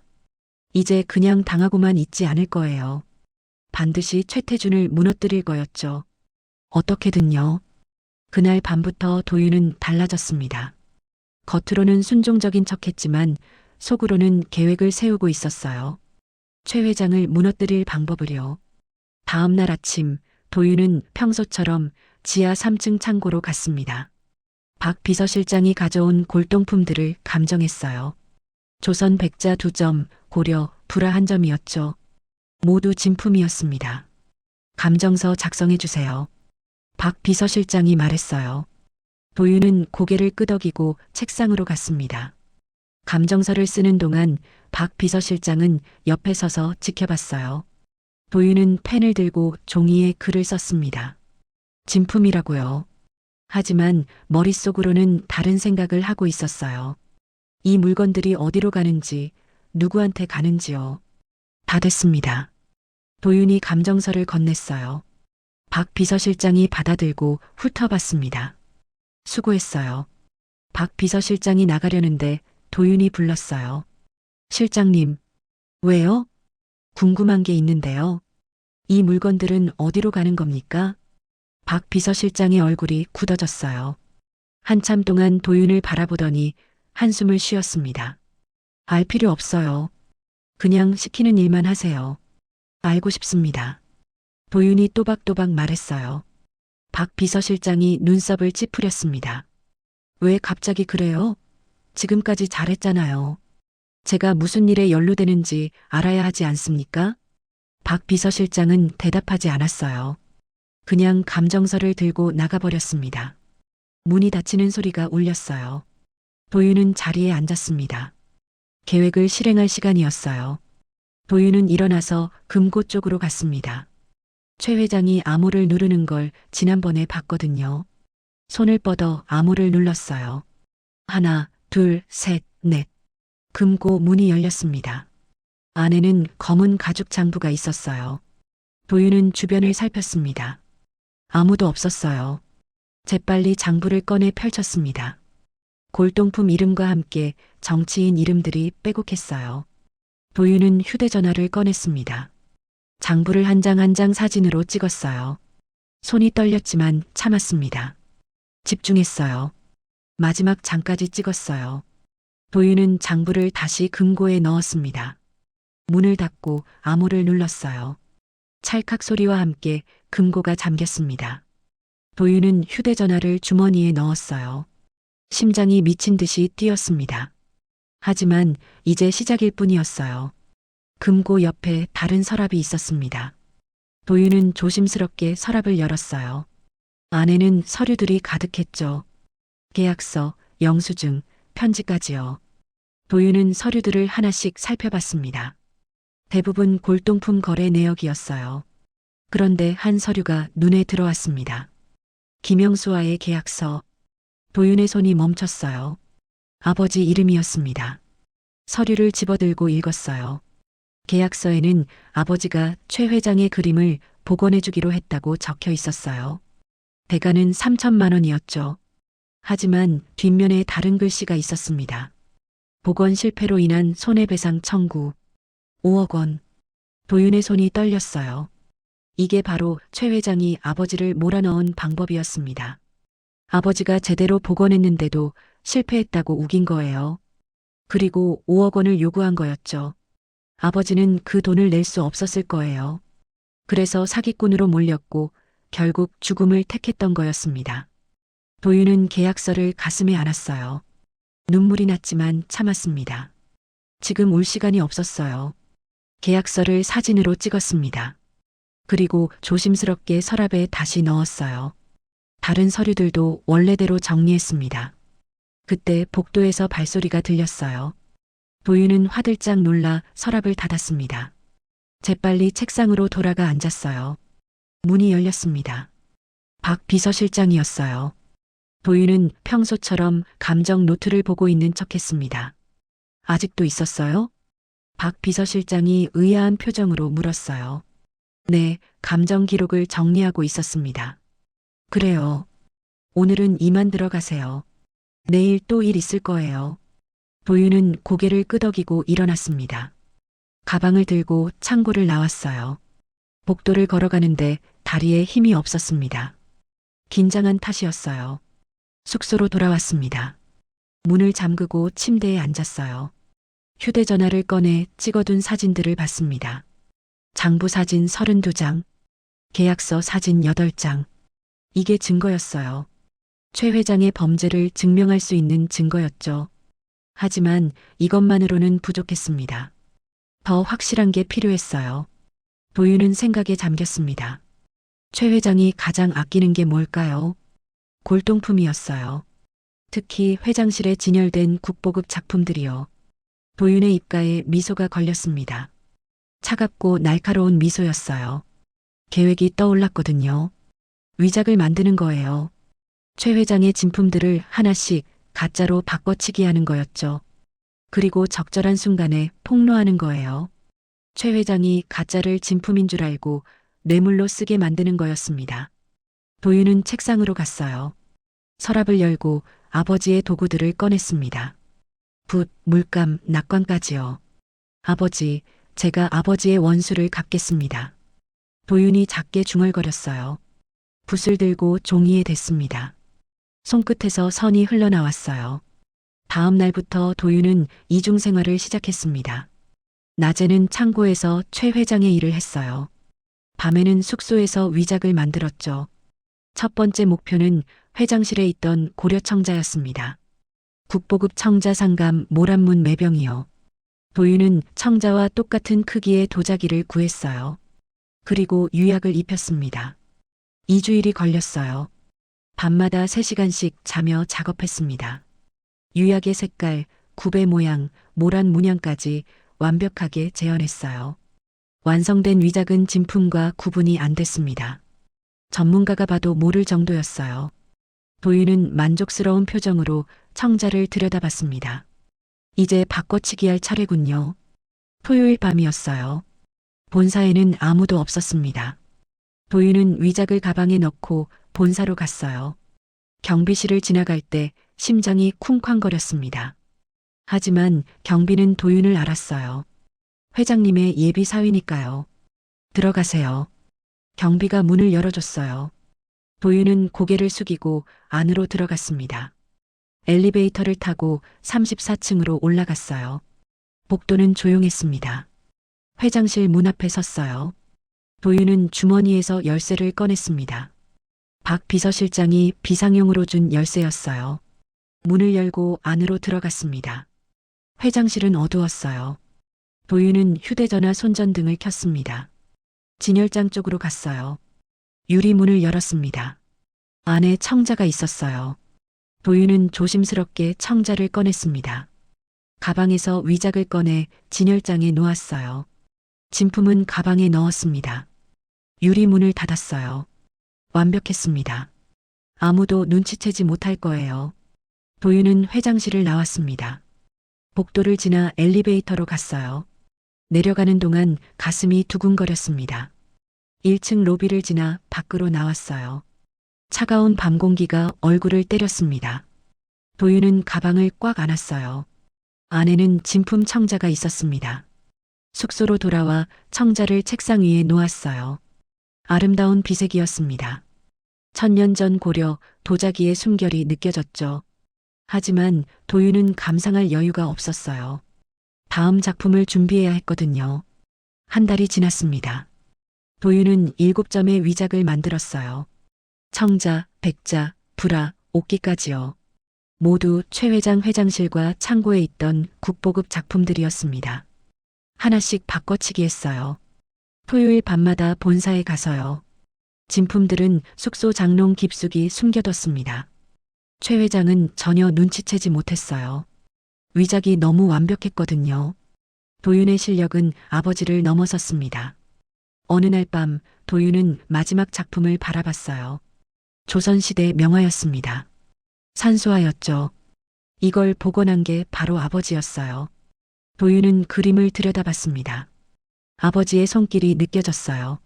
섬세한 붓터치, 자연스러운 색감, 완벽한 복원이었죠. 아버지가 사기꾼이 아니라는 걸 증명하겠습니다. 도윤이 그림에 대고 말했어요. 그림은 대답하지 않았지만 도윤은 아버지의 목소리가 들리는 것 같았습니다. 잘하고 있다고요. 포기하지 말라고요. 도윤은 그림을 조심스럽게 내려놓았어요. 붓을 들고 캔버스에 댔습니다. 위작을 만들 시간이었어요. 2주일 뒤 모든 준비가 끝났습니다. 도윤은 9점의 위작을 완성했어요. 모두 최 회장의 보물들과 바꿔치기 했습니다. 이제 마지막 단계만 남았어요. 폭로할 시간을 기다리는 거였죠. 도윤은 창문 밖을 바라봤습니다. 강남의 불빛들이 반짝이고 있었어요. 저 어딘가에 최 회장이 있었죠. 자신의 보물들이 가짜로 바뀐 줄도 모르고요. 도윤의 입가에 차가운 미소가 걸렸습니다. 복수가 시작되고 있었어요. 천천히 하지만 확실하게요. 2개월이 지났습니다. 도윤은 여전히 최 회장의 일을 하고 있었어요. 겉으로는 순종적인 직원이었지만 속으로는 복수의 칼날을 갈고 있었죠. 어느 월요일 아침 도윤은 회장실로 불려갔습니다. 평소와 다르게 박 비서실장의 표정이 어두웠어요. 무슨 일입니까? 회장님이 급히 찾으십니다. 빨리 가보세요. 도윤은 불안한 마음으로 회장실 문을 열었습니다. 최 회장이 창문을 등지고 서 있었어요. 뒷모습만 봐도 화가 나 있다는 게 느껴졌죠. 앉게, 차갑게 내려앉은 목소리였어요. 도윤은 의자에 앉았습니다. 최 회장이 천천히 돌아섰어요. 얼굴에는 미소가 걸려 있었습니다. 하지만 눈빛은 얼음처럼 차갑더군요. 자네 요즘 뭐 했나? 일하고 있습니다. 일? 그래, 열심히 하더군. 최 회장이 책상으로 다가왔어요. 서랍을 열더니 사진 몇 장을 꺼냈습니다. 책상 위에 휙 던졌어요. 도윤은 사진을 봤습니다. 심장이 멎는 것 같았어요. 사진 속에는 도윤이 토요일 밤 회장실에 들어가는 모습이 찍혀 있었습니다. 진열장을 여는 모습, 청자를 바꿔치기 하는 모습까지요. 이게 뭔가? 최 회장의 목소리가 낮게 깔렸어요. 도윤은 입술을 깨물었습니다. 들켰어요. 완전히요. 설명해보게. 저는 거짓말하지 마. 자네가 내 골동품들을 가짜로 바꿔치기 한 거 다 알아. 최 회장이 인터폰을 눌렀어요. 실장, 들어와. 문이 열리고 박 비서실장이 들어왔습니다. 손에는 큰 상자를 들고 있었어요. 상자를 책상 위에 올려놓았습니다. 열어봐. 최 회장의 말에 박 비서실장이 상자를 열었어요. 안에는 도윤이 만든 위작들이 들어 있었습니다. 청자, 백자, 불화, 옷기까지요. 숙소에서 찾았어. 장롱 깊숙이 숨겨뒀더군. 도윤의 얼굴이 창백해졌어요. 어떻게 알았을까요? 도윤은 완벽하게 숨겼는데요. 놀랐나? 내가 어떻게 알았는지 궁금한가? 최 회장이 웃었어요. 비웃음이었습니다. 자네를 처음부터 의심했어. 너무 순종적이더군. 그래서 감시 카메라를 설치했지. 회장실에도 숙소에도. 도윤은 주먹을 꽉 쥐었어요. 손톱이 손바닥을 파고들었습니다. 처음부터 다 들킨 거였어요. 자네 아버지 복수하려고 했지? 내가 몰라서 당할 줄 알았나? 최 회장이 도윤의 턱을 잡았어요. 억지로 고개를 들게 했습니다. 자네 아버지도 똑같이 대들었어. 그래서 어떻게 됐나? 죽었지. 도윤의 눈에서 불꽃이 튀었어요. 최 회장의 손을 뿌리쳤습니다. 우리 아버지는 억울하게 죽었습니다.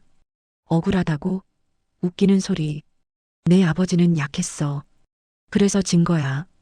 최 회장이 도윤의 뺨을 때렸어요. 따끔했습니다. 도윤의 고개가 옆으로 돌아갔어요. 자네도 똑같이 약해. 어머니 인질로 잡히니까 고분고분하더군. 도윤은 뺨을 문질렀어요. 입안에서 피맛이 났습니다. 내일 검찰에 고발할 거야. 횡령과 절도 혐의로. 뭐라고요? 자네가 내 골동품을 훔쳤어. 증거도 있고. 숙소에서 발견된 진품들이 증거지. 도윤은 상황을 이해했어요. 최 회장이 함정을 판 거였습니다. 도윤이 위작을 만들고 진품을 숨기도록 유도한 거예요. 그래야 도윤을 범죄자로 만들 수 있으니까요. 저는 당신의 명령으로 일했습니다. 증거가 있어요. 도윤이 휴대전화를 꺼냈어요. 장부 사진을 보여주려고요. 하지만 화면에는 아무것도 없었습니다. 사진들이 전부 삭제되어 있었어요. 찾나? 이미 다 지웠어. 최 회장이 도윤의 휴대전화를 빼앗았어요. 바닥에 던져버렸습니다. 화면이 박살났어요. 백업도 없어. 내가 다 확인했거든. 도윤은 무릎이 꺾이는 걸 느꼈어요. 증거가 사라졌습니다. 아버지 계약서 사진도 장부 사진도 전부요. 그리고 어머니 치료비도 끊을 거야. 오늘 당장. 안 됩니다. 도윤이 소리쳤어요. 최 회장의 옷깃을 잡았습니다. 어머니는 관계없습니다. 제발. 관계없다고? 자네 어머니 때문에 자네가 여기 있는 거잖아. 최 회장이 도윤의 손을 뿌리쳤어요. 도윤은 바닥에 주저앉았습니다. 내일 오전 10시까지 검찰에 출두해. 안 그러면 어머니 병원에서 쫓겨날 거야. 최 회장이 나가려는데 도윤이 불렀어요. 왜 이러십니까? 제가 뭘 잘못했습니까? 최 회장이 멈춰 섰어요. 뒤돌아보며 말했습니다. 잘못? 자네 아버지처럼 약한 게 잘못이지. 이 세상은 강한 자가 이기는 거야. 자네는 약해서 질 뿐이야. 문이 닫혔습니다. 도윤은 바닥에 앉아 멍하니 있었어요. 모든 게 무너졌습니다. 계획도 증거도 희망도요. 박 비서실장이 다가왔어요. 안타까운 표정이었습니다. 도윤 씨, 일어나세요. 실장님도 알고 계셨습니까? 미안합니다. 저도 시키는 대로 할 수밖에 없었어요. 박 비서실장이 도윤을 일으켰어요. 도윤은 비틀거리며 회장실을 나왔습니다. 복도를 걸어가는데 수아가 나타났어요. 팔짱을 끼고 도윤을 보고 있었죠. 들었어. 범죄자 되는 거? 수아가 웃었어요. 도윤은 그냥 지나치려고 했습니다. 하지만 수아가 팔을 잡았어요. 내일 검찰 가면 재미있겠네. 재벌가 사위 후보가 도둑질했다고 기사 나면 말이야. 놔주십시오. 싫은데? 이거 참 웃긴다. 내가 우리 아버지 이길 줄 알았어? 수아가 도윤의 귀에 속삭였어요. 넌 개야. 평생 개로 살 거야. 도윤은 수아의 손을 뿌리쳤어요. 계단을 내려가 1층으로 갔습니다. 밖으로 나오니 비가 내리고 있었어요. 도윤은 빗속을 걸었습니다. 옷이 젖었지만 상관없었어요. 어차피 다 끝났으니까요. 한강 다리까지 왔어요. 난간에 기대서서 강물을 내려다봤습니다. 검은 물이 흐르고 있었어요. 뛰어내리면 편할까요? 이 모든 게 끝날까요? 도윤은 난간을 잡았어요. 몸을 앞으로 기울였습니다. 젊은이 뭐하나? 뒤에서 목소리가 들렸어요. 도윤은 돌아봤습니다. 노인이 우산을 들고 서 있었어요. 장노인이었습니다.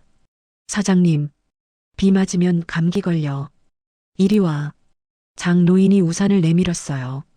도윤은 비틀거리며 다가갔습니다. 우산 아래로 들어갔죠. 무슨 일 있었나? 다 끝났습니다. 제 계획이 들켰어요. 도윤이 상황을 설명했어요. 최 회장의 함정, 증거 삭제, 검찰 고발까지요. 장노인은 말없이 들었습니다. 그래서 죽으려고? 달리 방법이 없습니다. 방법은 있어. 항상 있지. 장노인이 주머니에서 명함을 하나 꺼냈어요. 도윤에게 건넸습니다. 이 사람한테 가봐. 도와줄 거야. 명함에는 변호사 이름이 적혀 있었어요. 도윤은 고개를 저었습니다. 변호사가 무슨 소용입니까? 증거가 없는데요. 증거는 내가 있어. 네. 자네 아버지 사건 당시 서류들을 내가 보관하고 있어. 최태준이 조작한 증거들도 있고. 도윤의 눈이 커졌어요. 장노인이 계속 말했습니다. 20년 전부터 기다렸어. 언젠가 최태준을 무너뜨릴 기회를. 자네가 그 기회를 만들어줬어. 하지만 저는 내일 검찰에 가야 합니다. 가. 당당하게 가. 그리고 진실을 말해. 내가 변호사를 보낼 테니. 장노인이 도윤의 어깨를 두드렸어요. 따뜻한 손이었습니다. 포기하지 마. 자네 아버지도 포기하지 않았으면 좋았을 텐데. 장노인의 목소리가 떨렸어요. 도윤은 명함을 꽉 쥐었습니다. 고맙습니다. 고마워할 거 없어. 이건 내 복수이기도 하니까. 장노인이 우산을 도윤에게 넘겼어요. 그러고는 빗속으로 걸어갔습니다. 뒷모습이 점점 작아졌어요.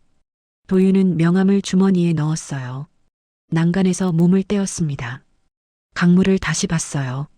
죽을 순 없었어요. 아직 끝나지 않았으니까요. 도윤은 다리를 건넜습니다. 빗속을 걸어 병원으로 향했어요.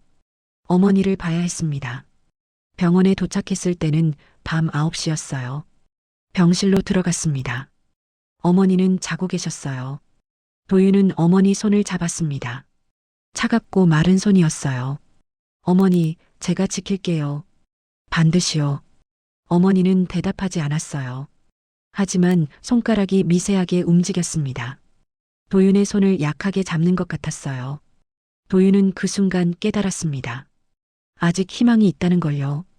다음 날 아침 도윤은 검찰청 앞에 서 있었어요. 큰 건물이었습니다. 사람들이 드나들고 있었죠. 도윤은 심호흡을 했어요. 계단을 올라갔습니다. 로비에서 한 남자가 기다리고 있었어요. 정장을 입은 40대 남자였습니다. 김도윤 씨죠? 저는 변호사 이정민입니다. 장 사장님이 보내셨어요. 도윤은 악수를 했어요. 변호사의 손은 따뜻했습니다. 준비됐습니까? 네. 그럼 시작합시다. 진실을 말하세요. 전부요. 두 사람은 조사실로 들어갔어요. 검사가 앉아 있었습니다. 최 회장도 있었어요. 비웃는 표정이었죠. 하지만 도윤은 당당했어요. 이제 도망치지 않을 거였습니다. 진실을 말할 거예요. 끝까지요. 3개월이 흘렀습니다.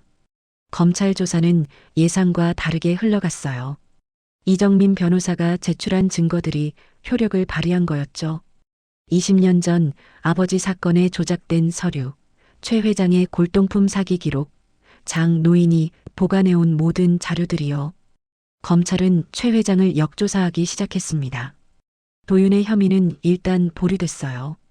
오히려 최 회장이 궁지에 몰렸죠. 그리고 오늘 최 회장의 70번째 생일 겸 자선 경매 행사가 열렸습니다. 강남 최고급 호텔 대연회장이었어요. 전 세계 수집가들이 모였습니다. 1000명이 넘는 하객이 있었죠. 도윤은 연회장 뒤편 대기실에 있었어요. 검은 정장을 입고 있었습니다. 옆에는 이정민 변호사가 앉아 있었어요. 준비됐습니까? 변호사가 물었어요. 도윤은 고개를 끄덕였습니다. 네, 준비됐습니다. 기억하세요. 침착하게, 하지만 확실하게요. 도윤은 가방을 열었어요. 안에는 특수 제작한 자외선 램프가 들어 있었습니다. 그리고 작은 리모컨도요. 무대에서는 경매가 한창이었어요. 사회자의 목소리가 스피커를 통해 들렸습니다. 다음은 오늘의 하이라이트입니다. 고려 청자상감 모란문 매병, 시작가 20억입니다. 박수 소리가 터졌어요. 도윤은 연회장 문틈으로 안을 들여다봤습니다. 무대 위에 청자가 놓여 있었어요. 도윤이 만든 위작이었죠. 며칠 전 죄책감에 시달리던 박 비서실장님이 도와줘서 다시 바꿔치기 할 수 있었어요. 최 회장은 맨 앞자리에 앉아 있었습니다. 만족스러운 표정이었어요. 자신의 권력을 과시하는 자리였거든요. 25억, 30억. 경매가 뜨거웠어요. 가격이 계속 올라갔습니다. 도윤은 시계를 봤어요. 오후 3시였습니다. 때가 됐어요. 도윤은 대기실을 나왔습니다. 연회장 옆문으로 들어가 무대 뒤쪽으로 갔어요. 경비가 막아섰습니다. 출입 금지입니다. 저는 김도윤입니다. 최 회장님의 예비사위입니다. 급한 일이 있어서요. 도윤이 신분증을 보여줬어요. 경비는 잠시 망설이다 비켜섰습니다. 도윤은 무대 뒤로 들어갔어요. 사회자가 경매를 진행하고 있었습니다. 40억, 40억에 낙찰될까요? 잠시만요. 도윤이 무대로 걸어 나갔어요. 연회장이 술렁거렸습니다. 최 회장의 얼굴이 굳어졌어요. 김도윤 씨, 지금 뭐 하는 겁니까? 사회자가 당황하며 물었어요. 도윤은 마이크를 받았습니다. 여러분, 제 소개를 먼저 하겠습니다. 저는 김도윤, 고미술 복원 전문가입니다. 하객들이 웅성거렸어요. 최 회장이 자리에서 일어났습니다. 당장 내려와. 회장님, 잠시만요. 중요한 말씀을 드리겠습니다. 도윤은 청자 앞으로 갔어요. 조심스럽게 들어 올렸습니다. 이 청자 아름답죠? 국보급이라고 하셨죠? 그래, 국보급이야. 그러니까 함부로 만지지 마. 최 회장이 소리쳤어요. 경비들이 무대로 올라오려고 했습니다. 하지만 이정민 변호사가 막아섰어요. 검찰 조사 중인 사건과 관련된 증언입니다. 방해하지 마세요. 변호사가 검찰 서류를 보여줬어요. 경비들이 멈칫했습니다. 도윤은 가방에서 자외선 램프를 꺼냈어요. 청자에 비쳤습니다. 아무것도 보이지 않았어요. 하객들이 의아해했습니다. 도윤은 리모컨을 꺼냈어요. 버튼을 눌렀습니다. 연회장의 조명이 꺼졌어요. 어둠 속에서 자외선 램프만 빛났습니다. 그리고 청자 표면에 글씨가 나타났어요. 특수 잉크로 숨겨뒀던 메시지였습니다. 최태준은 살인자. 연회장이 술렁거렸어요. 하객들이 웅성거렸습니다. 대형 스크린에 청자가 확대되어 비쳤어요. 글씨가 선명하게 보였죠. 이게 무슨 짓이야? 최 회장이 무대로 뛰어 올라왔어요. 도윤에게 달려들었습니다. 도윤은 청자를 내려놓고 최 회장을 마주봤어요. 이 청자는 가짜입니다. 제가 만들었어요. 뭐라고? 무대 위 모든 골동품이 가짜입니다. 전부 제가 만든 위작이에요. 도윤이 다른 골동품들도 자외선으로 비쳤어요. 하나씩 메시지가 나타났습니다. 김영수를 죽였다. 사기꾼. 뇌물 장부를 보라. 최 회장의 얼굴이 새하얘졌어요. 도윤은 마이크에 대고 말했습니다. 최태준 회장은 20년 전 제 아버지 김영수를 사기꾼으로 몰아 죽였습니다. 그리고 지금도 골동품으로 정치인들에게 뇌물을 주고 있어요. 거짓말이야. 증거가 어딨어? 최 회장이 소리쳤어요. 도윤은 주머니에서 USB를 꺼냈습니다. 여기 있습니다. 회장님의 비밀 장부, 20년 전 조작된 서류, 모든 증거가 다요. 이정민 변호사가 무대로 올라왔어요. USB를 받아 노트북에 꽂았습니다. 스크린에 장부가 떴어요. 골동품 이름 옆에 정치인 이름들이 빼곡했습니다. 국회의원, 검사, 판사, 장관까지요. 날짜와 금액도 적혀 있었어요. 연 회장이 술렁거렸어요. 하객들이 사진을 찍기 시작했습니다. 기자들이 카메라를 들이댔어요. 이건 조작이야. 믿지 마. 최 회장이 발악했어요. 하지만 스크린에는 계속 증거가 나왔습니다. 아버지 계약서, 조작된 서류, 뇌물거래 내역까지요. 그리고 이것도 있습니다. 도윤이 휴대전화를 꺼냈어요. 녹음 파일을 재생했습니다. 최 회장의 목소리가 연 회장에 울려 퍼졌어요. 내 아버지는 약했어. 그래서 진 거야. 자네 아버지도 똑같이 대들었어. 그래서 어떻게 됐나 죽었지. 최 회장이 도윤에게 한 말들이었습니다. 도윤이 몰래 녹음해둔 거예요. 이건 함정이야. 불법 녹음이야. 최 회장이 소리쳤어요. 하지만 아무도 듣지 않았습니다. 하객들은 이미 등을 돌렸어요. 경찰이 들이닥쳤습니다. 검찰이 미리 대기시켜둔 거였어요. 최태준 회장님, 뇌물공여 및 사기 혐의로 긴급 체포합니다. 경찰이 수갑을 꺼냈어요. 최 회장은 뒤로 물러섰습니다. 안 돼. 나는 최태준이야. 대성그룹 회장이라고. 저항하지 마세요. 경찰이 최 회장의 손을 잡았어요. 수갑을 채웠습니다. 찰칵 소리가 연 회장에 울렸어요. 최 회장이 도윤을 봤어요. 눈에는 분노와 절망이 섞여 있었습니다. 제가 이겼습니다. 회장님. 도윤의 목소리는 차갑고 단호했어요. 최 회장은 아무 말도 못했습니다. 경찰에게 끌려나갔어요. 연 회장 문 앞에서 최 회장이 무릎을 꿇었습니다. 힘이 빠진 거예요. 경찰들이 부축해서 일으켰지만 다리가 풀려 있었죠. 일어나세요. 안 돼. 이럴 순 없어. 최 회장의 목소리가 떨렸어요. 얼굴에서 눈물이 흘렀습니다. 피눈물처럼 붉은 눈물이었어요. 혈압이 오른 탓이었죠. 하객들이 그 모습을 봤어요. 카메라 플래시가 터졌습니다. 70평생 권력을 휘두르던 재벌 회장이 무릎 꿇고 우는 모습이었어요. 살려줘. 제발. 최 회장이 중얼거렸어요. 하지만 아무도 돕지 않았습니다. 경찰이 최 회장을 끌고 나갔어요. 연 회장 뒤편에서 수아가 서 있었습니다. 창백한 얼굴이었어요. 도윤과 눈이 마주쳤습니다. 너 때문에. 수아가 떨리는 목소리로 말했어요. 도윤은 대답하지 않았습니다. 그냥 지나쳐갔어요. 박 비서실장이 복도에 서 있었습니다. 고개를 숙이고 있었어요. 미안합니다, 도윤 씨. 제가 더 일찍 말했어야 했는데. 괜찮습니다. 실장님도 피해자셨으니까요. 도윤이 박 비서실장의 어깨를 두드렸어요. 박 비서실장의 눈에서 눈물이 흘렀습니다. 도윤은 호텔을 나왔어요. 밖에는 이정민 변호사와 장 노인이 기다리고 있었습니다. 수고했네. 장 노인이 도윤을 껴안았어요. 도윤도 장 노인을 안았습니다. 사장님 덕분입니다. 자네 아버지가 자랑스러워할 걸세. 도윤은 하늘을 올려다봤어요. 구름 사이로 햇살이 비쳤습니다. 따뜻한 빛이었어요. 아버지, 복수했습니다. 도윤이 작게 중얼거렸어요. 바람이 불어왔습니다. 따뜻한 바람이었어요. 마치 아버지가 대답하는 것 같았죠. 잘했다고요. 도윤의 눈에서 눈물이 흘렀어요. 하지만 이번에는 슬픔의 눈물이 아니었습니다. 해방의 눈물이었어요. 휴대전화가 울렸습니다. 병원에서 온 전화였어요. 여보세요? 도윤 씨, 어머님이 깨어나셨어요. 의식이 돌아오셨습니다. 도윤의 심장이 쿵 뛰었어요. 휴대전화를 꽉 쥐었습니다. 지금 갑니다. 도윤은 택시를 잡아탔어요. 병원으로 향했습니다. 창밖 풍경이 빠르게 지나갔어요.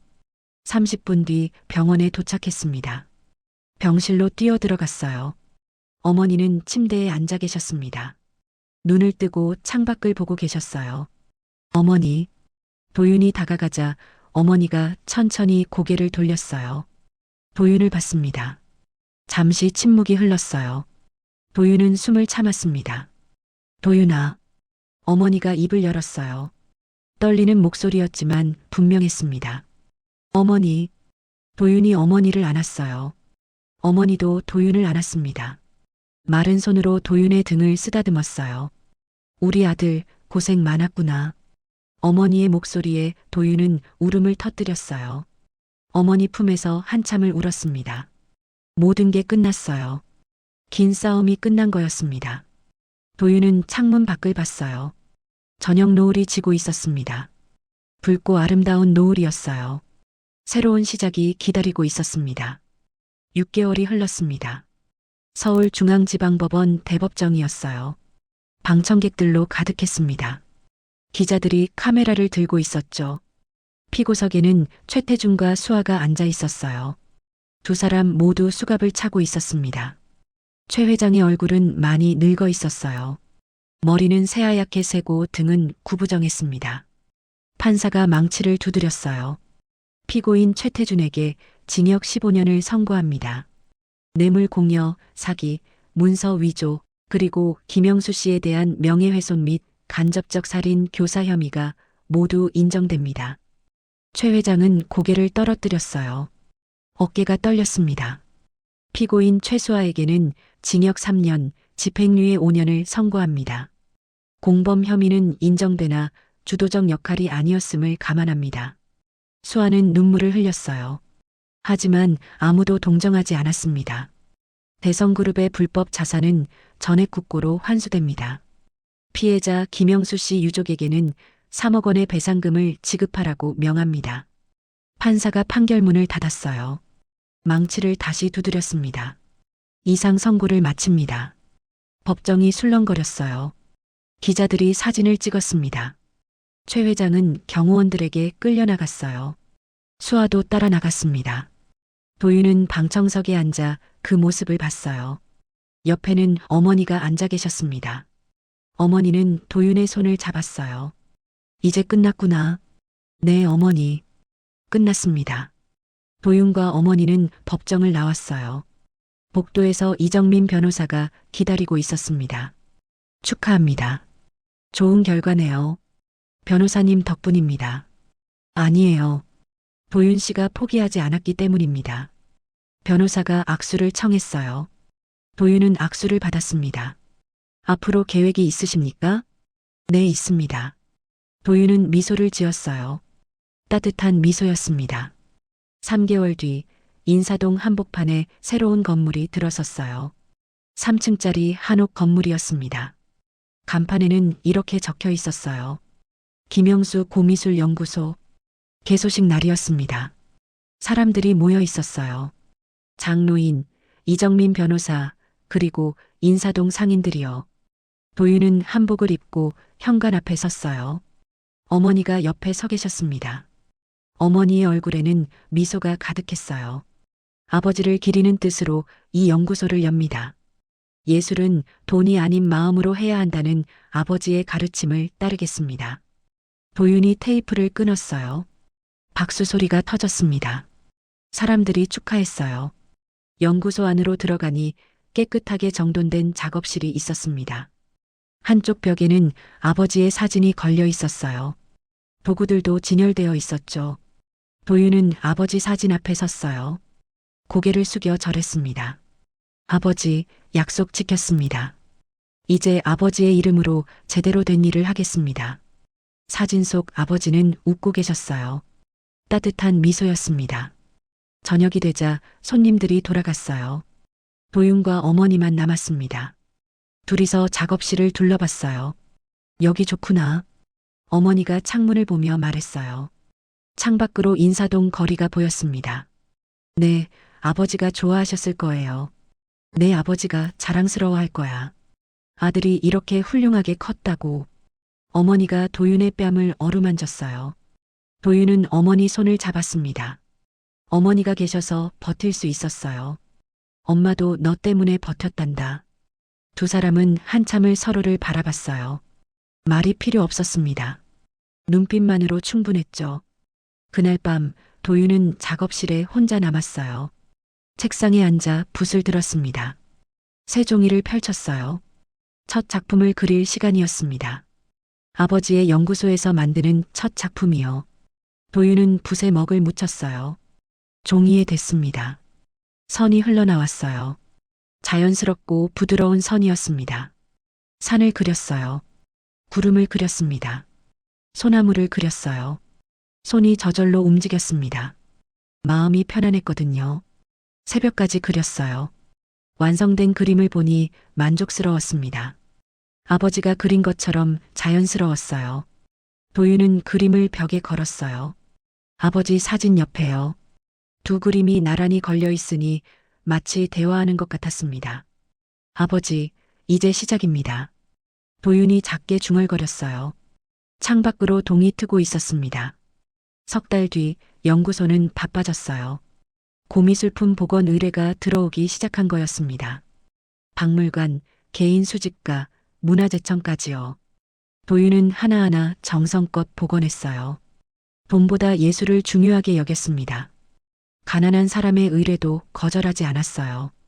어느 날 오후 젊은 여자가 연구소를 찾아왔습니다. 26 정도로 보이는 여자였어요. 손에는 낡은 그림을 들고 있었죠. 도움이 필요하신가요? 도윤이 물었어요. 여자는 그림을 조심스럽게 내밀었습니다. 할머니 유품인데요. 복원할 수 있을까요? 돈은 많이 없지만. 도윤은 그림을 받아들었어요. 조선 후기 민화였습니다.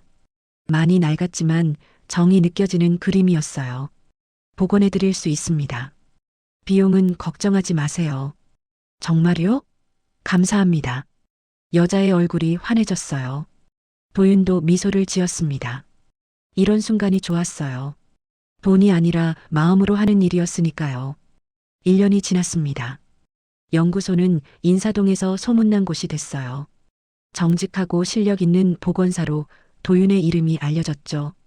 봄날 오후 도윤은 어머니와 함께 공원을 산책하고 있었어요.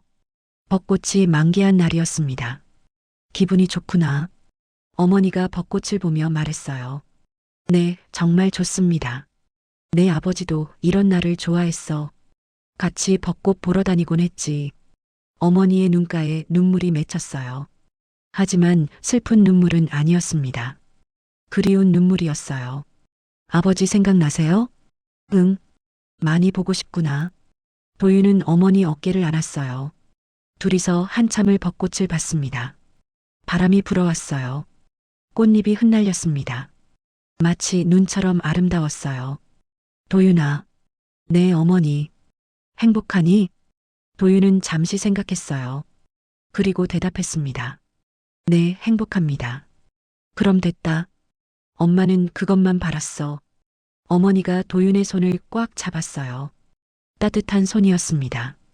저녁이 되어 연구소로 돌아왔어요. 작업실에 불을 켰습니다. 책상 위에는 오늘 완성한 복원품이 놓여 있었어요. 도윤은 그걸 들여다봤어요. 완벽한 복원이었습니다. 원래 모습을 되찾은 그림이었죠. 내일 의뢰인에게 돌려줄 거예요. 그 사람이 기뻐할 얼굴이 벌써 그려졌습니다. 도윤은 창문을 열었어요. 밤바람이 들어왔습니다. 시원하고 상쾌한 바람이었어요. 하늘을 올려다봤어요. 별이 빛나고 있었습니다. 도시에서 보기 드문 별들이었죠. 아버지, 보고 계세요? 저 잘 살고 있어요. 도윤이 별을 보며 말했어요. 별은 반짝였습니다. 마치 대답하는 것 같았어요. 잘하고 있다고요. 도윤은 미소를 지었어요. 창문을 닫고 책상으로 돌아갔습니다. 내일 작업할 그림을 펼쳤어요. 붓을 들었어요. 먹을 묻혔습니다. 종이에 댔어요. 선이 흘러나왔습니다. 자유롭고 행복한 선이었어요. 도윤은 더 이상 누구에게가 아니었습니다. 누구의 도구도 아니었어요. 자유로운 예술가였습니다. 아버지처럼요. 그리고 그걸로 충분했어요. 밤은 깊어갔지만 도윤은 계속 붓을 움직였습니다. 행복한 표정으로요. 창밖으로 벚꽃잎 하나가 날아왔어요. 창문에 살짝 부딪히고는 바람에 실려 사라졌습니다. 마치 아버지가 보낸 메시지 같았어요. 잘했다고, 이제 행복하게 살라고요. 도윤은 붓을 내려놓았어요. 완성된 그림을 봤습니다. 아름다운 산수화였어요. 그림 한쪽 구석에 낙관을 찍었습니다. 아버지의 낙관 옆에 도윤의 낙관을요. 두 개의 낙관이 나란히 있으니 마치 함께 작업한 것 같았습니다. 아버지, 함께 해주셔서 감사합니다. 도윤이 그림에 대고 말했어요. 그림은 대답하지 않았지만 도윤은 아버지의 목소리가 들리는 것 같았습니다. 고맙다고요. 사랑한다고요. 도윤은 눈을 감았어요. 깊은 숨을 들이마셨습니다. 내쉬었어요. 평화로웠습니다. 마침내 평화를 찾은 거예요. 그리고 그것으로 모든 게 완성됐습니다. 도윤의 이야기가요. 오늘도 함께 해주셔서 감사합니다. 구독과 좋아요, 그리고 여러분의 감상을 남겨주시면 더 많은 이야기로 찾아오겠습니다.